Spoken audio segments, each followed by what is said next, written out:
This is Cinema Freaks Live. I'm Larry, and I have Tony here with me. Hi. Yeah, we're live from outside the apartment complex. We're talking about two movies we saw last week. It's Guardians of the Galaxy Volume 2 and Colossal. And we'll start with Guardians of the Galaxy Volume 2. What were your primary thoughts on this movie? I'm Mary Poppins, y'all. Yeah, it's a very popular thing. It won't make any sense unless you saw it. But, yeah, you know.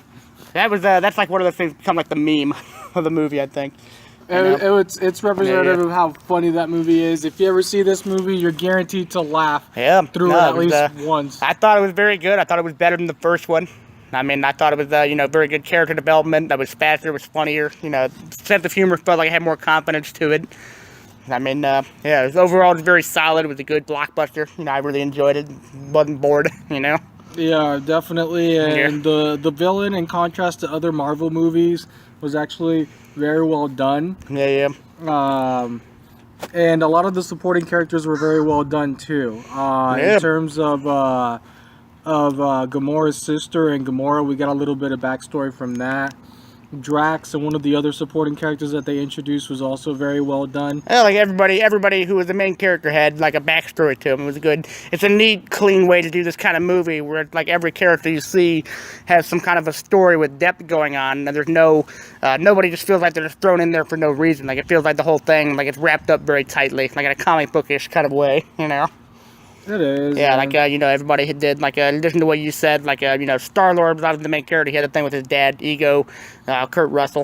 Very good, well done way to start that. I guess, like, the plot of it is that he's, Kurt Russell's Ego character wants to, like, take over the galaxy, I suppose. That's the whole thing, Pretty much. Yeah, he planted seeds. Like, it starts off, like, in 1980 on Earth. I'm like, oh, they should just have the whole movie here. Yeah, that's the decade that the Guardian of the Galaxy gets all the music from, so...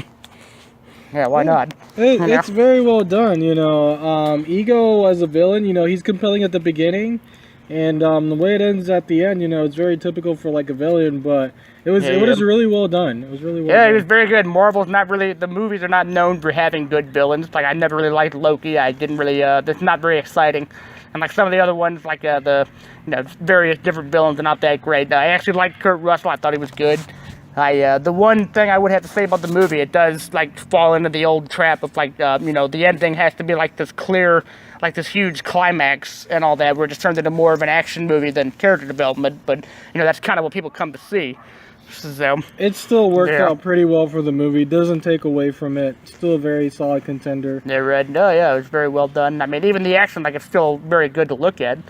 It's very beautiful to look at. The visuals are great. Like, they have all these... They just go all out creating these crazy alien planets, all the, weird deserts and jungles and caverns. It's really, cool stuff to look at. It is. They really went all out with the imagery. Going back to the supporting characters, too, you get a little bit of backstory with Yondu and a possible spin-off with Sylvester Stallone. Yeah.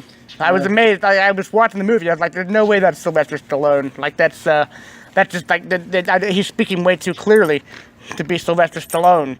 Then it turned out it was. I'm like, oh yeah, I guess that, I really was. My initial impulse was right. It was him.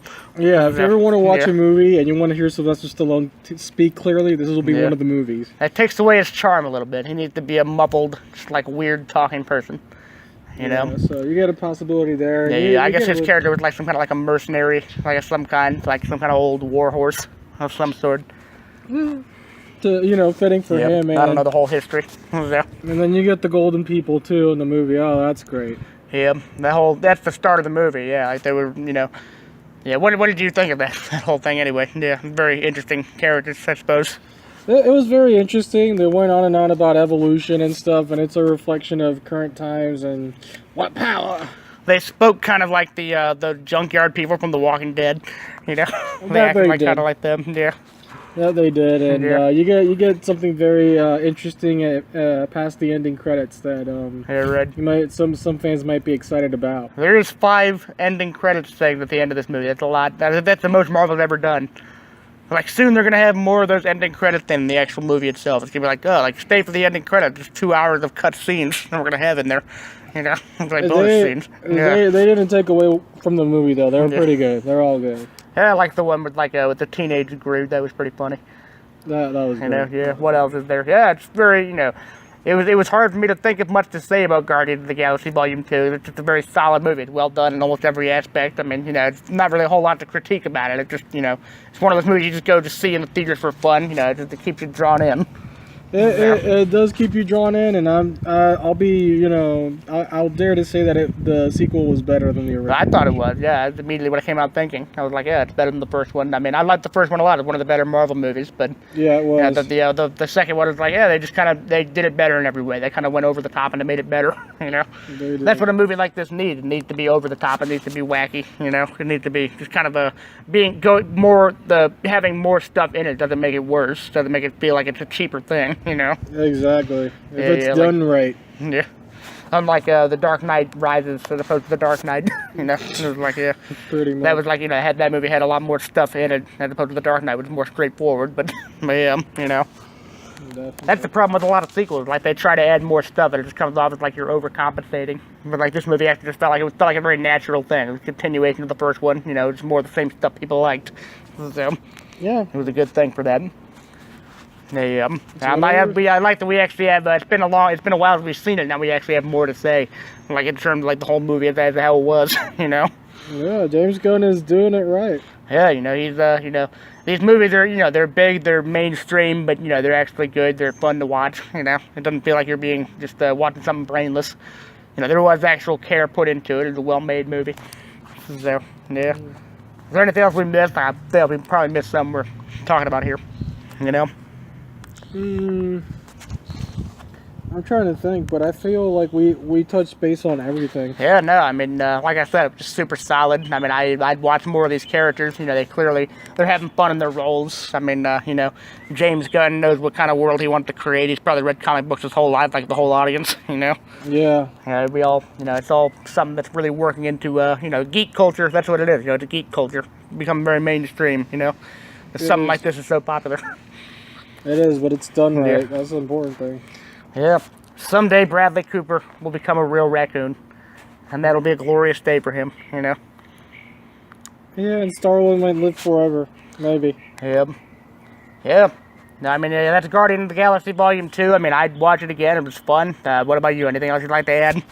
Nothing. It's a great recommended. If you're having a bad day, go watch the movie and you're going to come out feeling refreshed for sure. Oh, yeah. Yeah, and I guess now we'll move on to the second movie we saw over the weekend, which was Colossal. And it sounds a bit weird to describe, but I'm going to try. It's about this girl who's an alcoholic, and she goes back to her hometown to kind of get her life together. And that is where she discovers she can control a giant monster that's destroying the city of Seoul, South Korea. Which is, she could do this by standing in a playground only at a certain time of day, which is nighttime for them. And it's a very strange movie. And I really liked it. I know you had some problems with it. We actually had some differences on this to make it easier, more fun to talk about. But yeah, like I thought it was a good, solid movie. I just had issues with the way the movie went. You go in thinking it's a monster mashup. She's gonna take control of the monster and maybe save the day.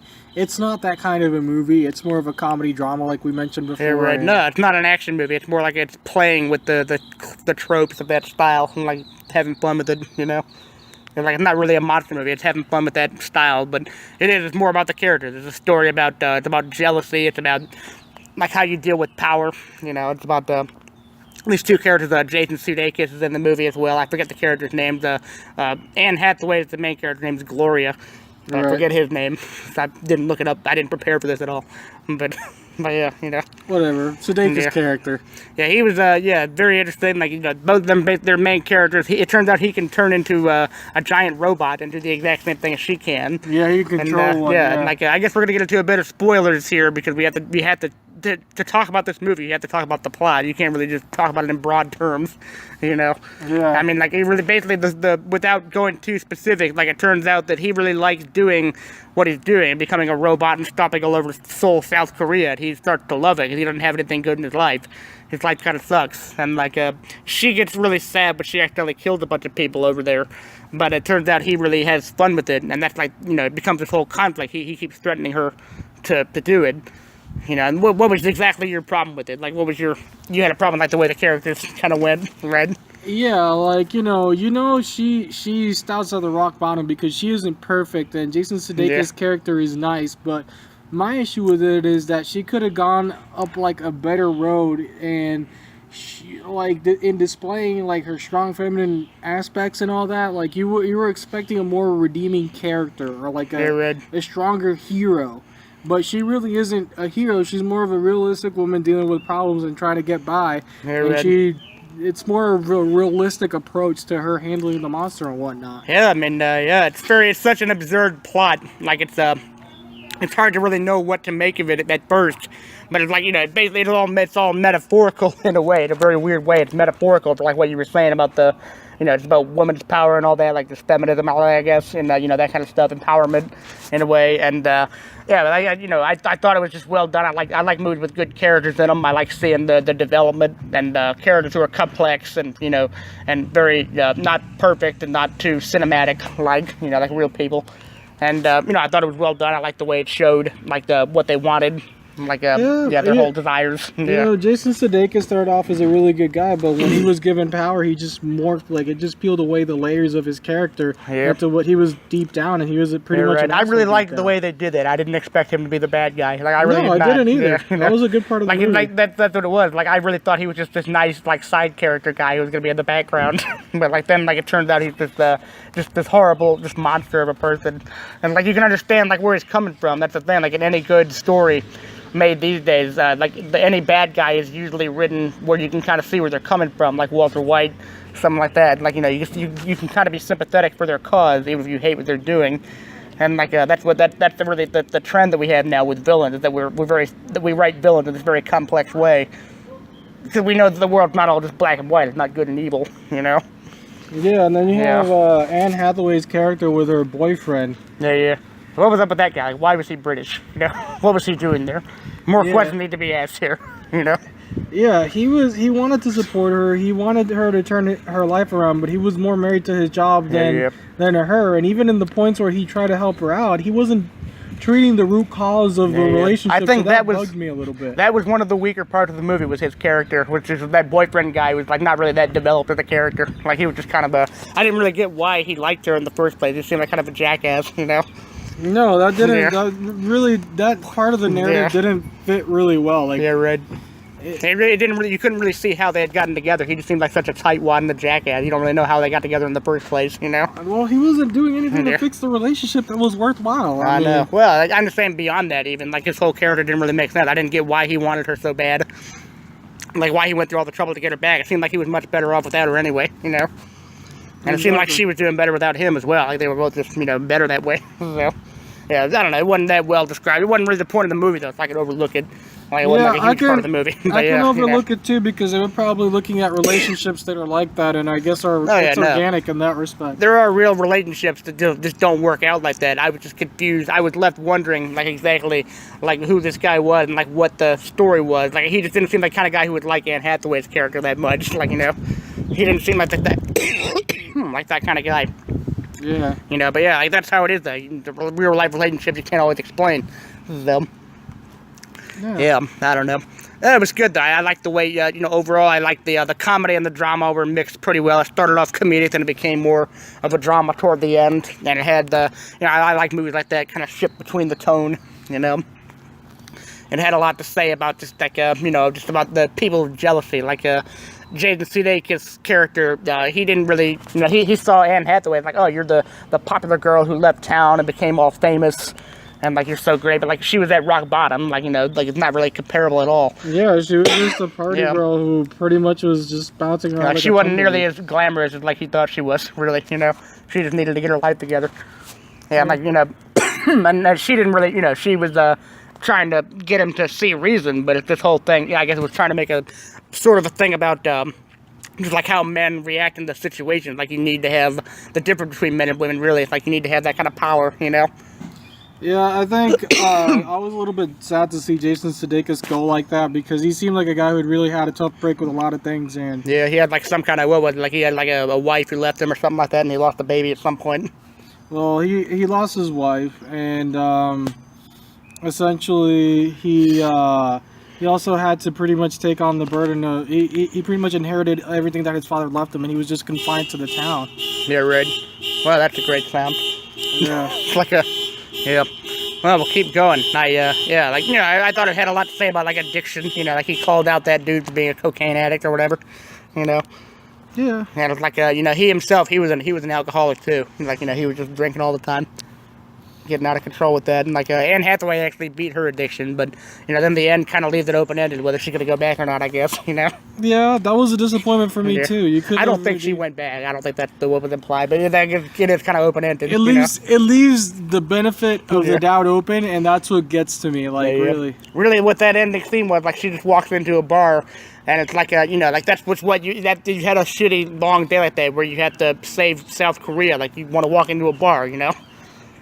That doesn't mean she did it. I mean, you know, I don't think she would necessarily relapse and go back to being a drunk all the time, but yeah. Yeah. Yeah, I don't know. They do leave it kind of open-ended. It's like, oh, well, you know, where do we go from here, in a way? But, yeah, it was kind of a strange ending. The ending was not particularly strong, but it was, you know, they did round it up. They rounded everything up well enough, you know? They did. You just can't go with the expectation like I did, expecting that this is going to be like a monster mashup movie or... Oh, yeah. Like an evil monster versus a good monster, because that's not at all what happened. Right. It did in a sense, but, you know... The trailer really didn't show you very much. The trailer showed you everything from like the first 15 to 20 minutes, and that was it. And the rest of it was like completely like they didn't show you it at all, you know? That's how it should be, too. I mean, that's how it should be. Most trailers, like, you see that trailer for like that movie Life, they show you way too much, you know? Yeah, some trailers nowadays show the entire movie, and then when you go to see the movie, all the other details are just boring ass, you know. I know. Things that you don't want to see. Then there's some like Passengers where it's like they really make the trailer look way better than the movie actually. That takes some talent, you know. That does, unfortunately. Yeah, no, yeah, I don't know. Colossal was great. I really, I like the kind of, it's like this year's Swiss Army Man. That's what it reminded me of for me. Because it was like this weird abstract concept, but it was like a good human story buried beneath that. And like, yeah, Swiss Army Man was they're very different movies, but it's the same kind of idea between what goes into them. But yeah. Yeah, Larry thinks it's closer to Swiss Army Man. I think there's a parallel between this one and Jessica Jones. Oh, yeah. I'm glad it didn't take that path, but, you know, it was still a good movie nonetheless. Yeah. I actually can't see how it's like Jessica Jones now, looking back. Like, you know, I remember more about Jessica Jones. It's like, yeah, it kind of is. You know, they're both about addiction in a way, you know. They are. Yeah, like about you know, Jessica Jones more about like a sexual assault. That was much more. It was a much more somber thing throughout the whole show than this was. But like, you know, they're both about like you know, something has power over you. You know. And this one they teased it a little bit with Jason Sudeikis' character, but they didn't quite go off. I was glad they didn't do anything dumb, like say like, oh, you have to have sex with me if you don't want me to go to destroy South Korea or something dumb like that. Like, I was hoping they wouldn't go that route. It'd be very exploitative. They didn't really do that. You know. I'm glad they didn't either. Yeah. Like, oh, you have to stay here and be my wife. Like, you don't want me to destroy South Korea or some shit like that, you know? Yeah. Yeah, I don't know. I really enjoyed it. I think you should go see it if you like weird movies, you know? Yeah, like a weird, good movie, you know? A weird, good, different movie. It was pretty good. Yeah. That's really all I had to say about it. Anything else you'd like to add before we sign out here? No, nothing pretty much. I mean, we covered all our bases, I think. Yeah. Well, that's Colossal. You can see both this and Guardian of the Galaxy Volume 2. I've been Larry. Tony out. Yeah, we'll see you later. Thanks for listening.